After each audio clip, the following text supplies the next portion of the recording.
Hi guys, welcome back to an online version of our art around the world. Miss Jody's class here at the Kaukauna Public Library. Hope you guys are doing well, and I hope that you do get a chance to work with us as we continue our art around the world. So when you guys were here last, we had done, I think it was a volcano from Hawaii. Then the last class we did was online, and if you need to find that, make sure you go back and find that. And we did fans from Japan. Now we're moving on to China, and we are going to be doing a picture of bamboo. I don't know if you can tell, but this is bamboo, and I don't know if you know much about it, but it's worth investigating because bamboo is used for lots and lots of different things around our world, around our home, just little tools, and then major kind of industrial type uses for bamboo as well. So that would be a really good project for you to do as far as investigating bamboo. Bamboo is it grows very well in China, so that's why we're going to do a picture today.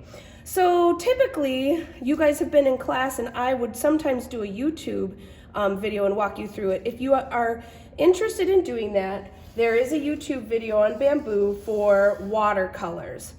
I'm not going to do that today because of the fact that I don't know if all of you guys have watercolors at home. And since we're trying to keep our separation for now, we're going to move to crayons. If you do have watercolor, go ahead and look that up on YouTube. And maybe at the end, I'll kind of show you a little bit about what I did and talk you through that. So if you have crayons, which most of you should, you're going to need a piece of paper, a pencil, and crayons.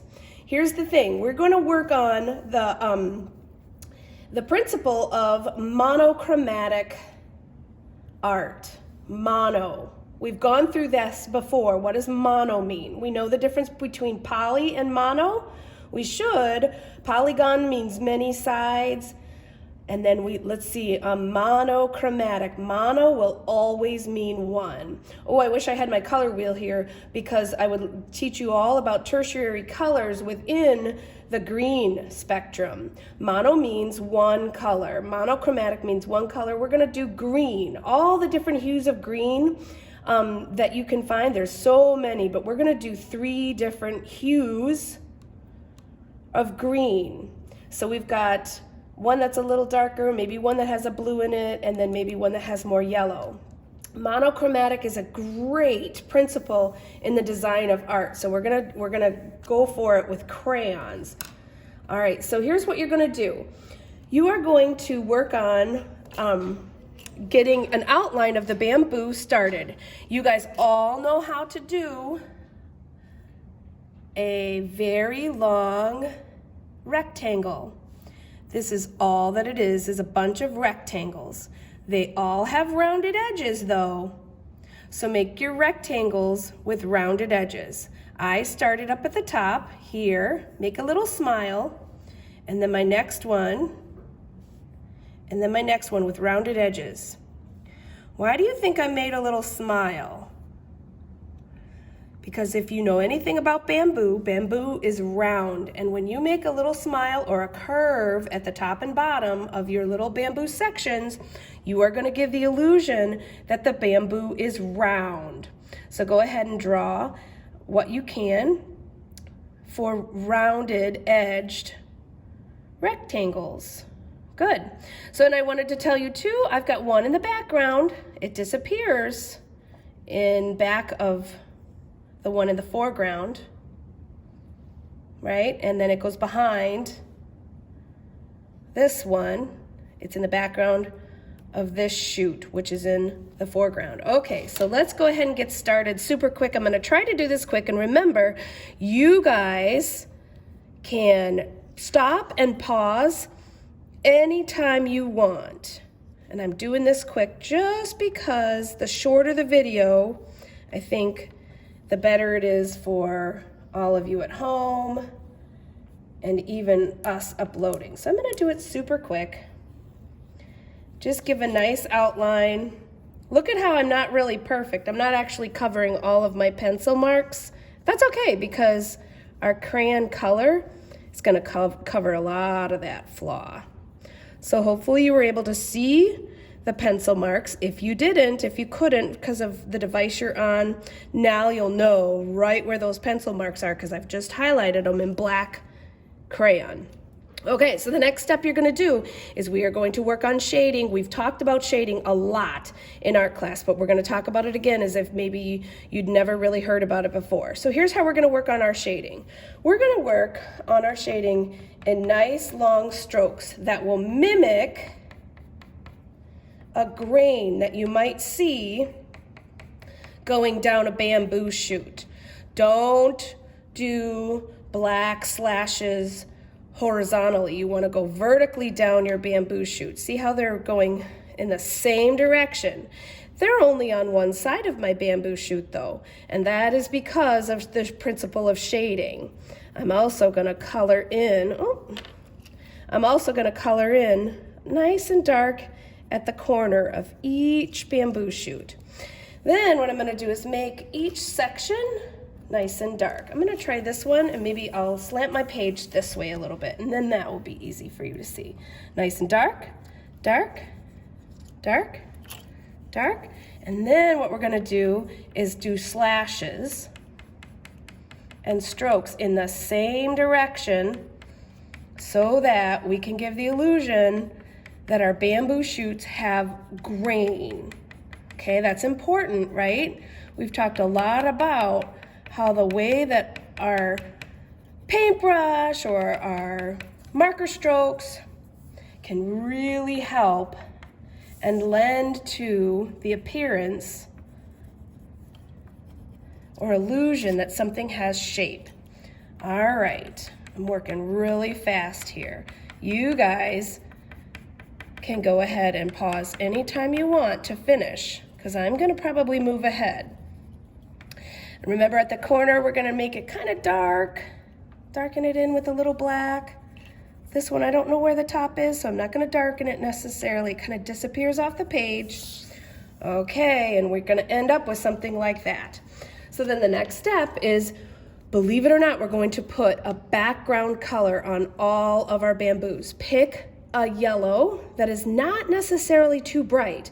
If you have in your crayon packs something that's more of a rusty yellow or maybe a brownish yellow, you're going to go ahead and you're going to give a light pressured cover on each of these bamboo shoots. Do you remember when we talked about medium, light, and hard pressure when we were working with oil pastels?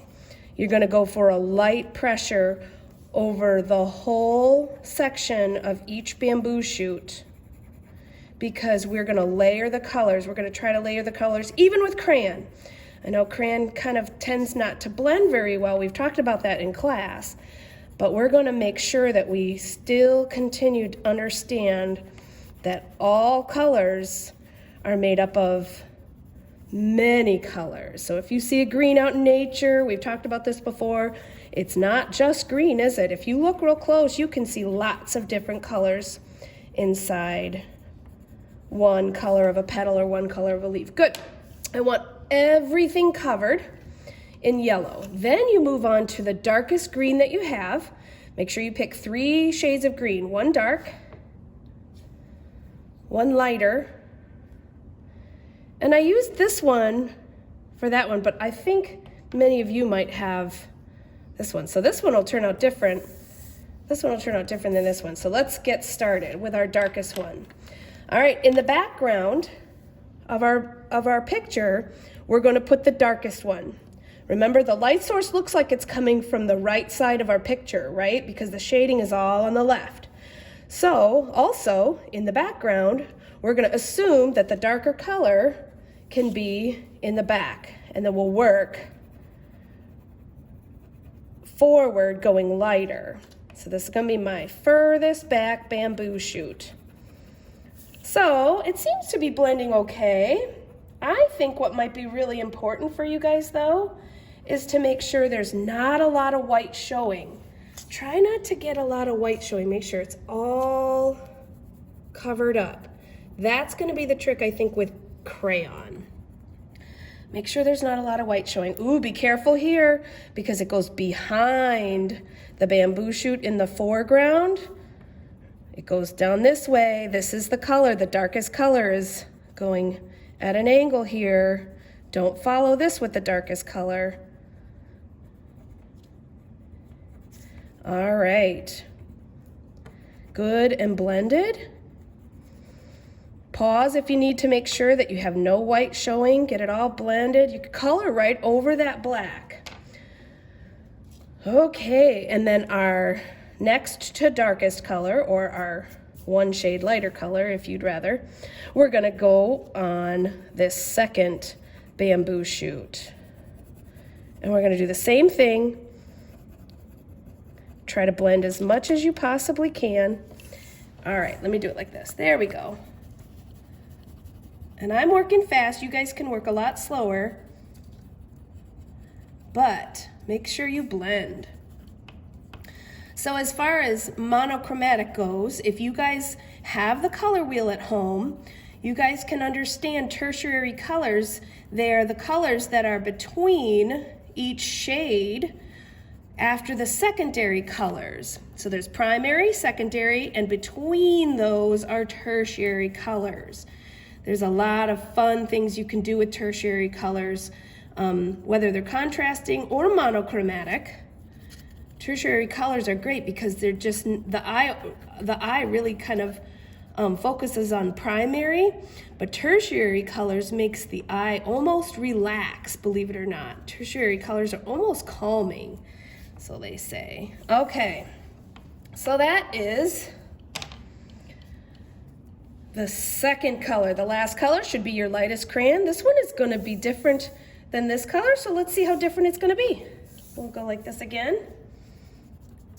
Ooh, it kind of looks like it really got hit by the sun. So that's kind of nice. It's a little bit different than my other one. So if you guys have more of a neon green, don't be afraid to use that. Just so long as you have a dark green, a little bit lighter, and then your lightest going from left to right. Just so long as you follow those principles, it'll kind of give that illusion of foreground, middle ground, and background, and your light source hitting in the right direction. Notice how on this one, I did kind of leave a little bit of yellow there. That's okay, because if this one is the closest one to the light source, then maybe a little yellow will show. All right. And then of course, if you would like to finish your drawing off, you can do a little bit of a shoot and maybe some leaves sticking out the shoot. I won't finish them, but that's how this one looks.